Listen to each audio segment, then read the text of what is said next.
छत्तीसगढ़ विधानसभा में अलदा उद्योग मामला गरमाया है। भूपेश बघेल ने उठाया अलदा फर्जी तरीके से उद्योग स्थापना का मुद्दा। भूपेश बघेल का फर्जी ग्राम सभा प्रस्ताव पारित करने का आरोप। अलदा उद्योग मामले में एफआईआर को लेकर विपक्ष ने सरकार को घेरा। बालाजी स्पंज और अग्रसेन स्टील पर लाभ पहुंचाने का आरोप है। भूपेश बघेल ने कहा कि लाभार्थी कंपनियों पर एफआईआर क्यों नहीं। 1 साल बाद एफआईआर पर भूपेश बघेल ने सरकार से जवाब भी मांगा।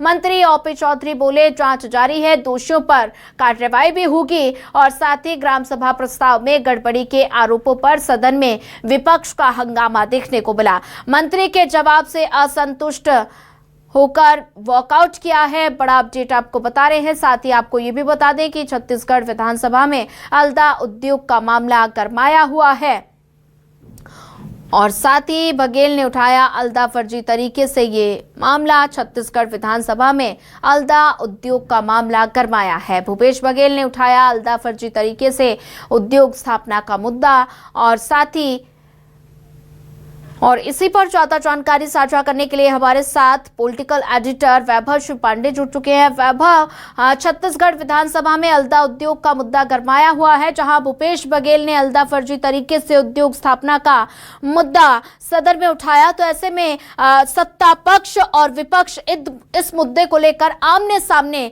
नजर आ रहे हैं। क्या अपडेट? बिल्कुल, और यही वजह है कि जब मंत्री की तरफ से इस विषय पर सही तरीके से जवाब विपक्ष को नहीं मिला तो विपक्ष ने इस प्रश्न से जो है वॉकआउट कर दिया और फिर वो सदन से बाहर चले गए। दरअसल ये पूरा मसला फर्जी तरीके से जो है एनओसी देने का, प्रस्ताव पारित करने का और उद्योग जो लगाने वाली जो कंपनियां हैं उसको लाभ पहुंचाने का से जुड़ा हुआ है।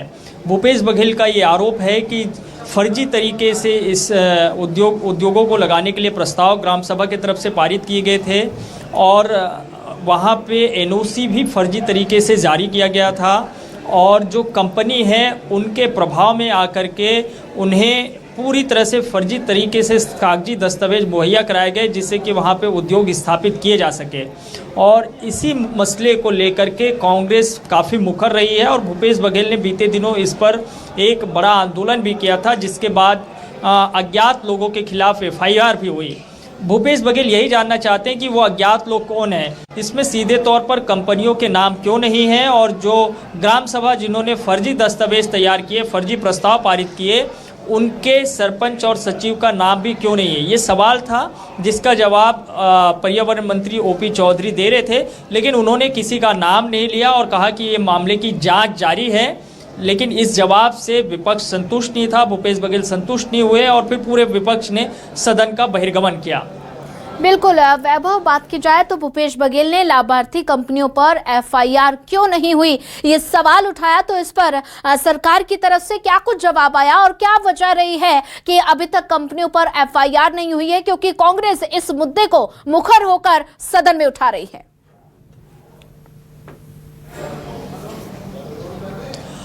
देखिए, यही एक बड़ा सवाल है और जिसका जवाब आज विधानसभा के माध्यम से भूपेश बघेल ने जानने की कोशिश की, क्योंकि वो तो इस मसले को लेकर आंदोलन सड़क पर कर चुके थे, लेकिन सड़क पर भी उन्हें कोई सटीक जो है जानकारी या जवाब नहीं मिला था, इसलिए वो इस मसले को लेकर सदन में आए। अब सदन में भी जब इसका जवाब उन्हें सही तरीके से नहीं मिला तो फिर पूरे विपक्ष ने इस पर वॉकआउट भी किया। सवाल यही उठ रहा है कि जिन कंपनियों का नाम है उद्योग लगाने के लिए, सवाल ये भी उठ रहा है कि इसमें फर्जी दस्तावेज पाए गए हैं, फर्जी प्रस्ताव जो है पारित करने की जानकारी आई है, इस मामले में एफआईआर भी दर्ज कर ली गई है, तो फिर नाम अज्ञात क्यों रखा गया है, ये एक सवाल है। उसमें जो है ज्ञात लोगों के नाम क्यों दर्ज नहीं किए जा रहे हैं, ये सवाल है और इस सवाल का जवाब अभी आना बाकी है। बिल्कुल वैभव, और खाद आवंटन पर भी विधानसभा में घमासान देखने को मिला है, जहां सहकारी और निजी क्षेत्रों में खाद वितरण के आंकड़ों पर ये संग्राम देखने को मिला है। तो किस वजह से ये संग्राम देखने को मिला है?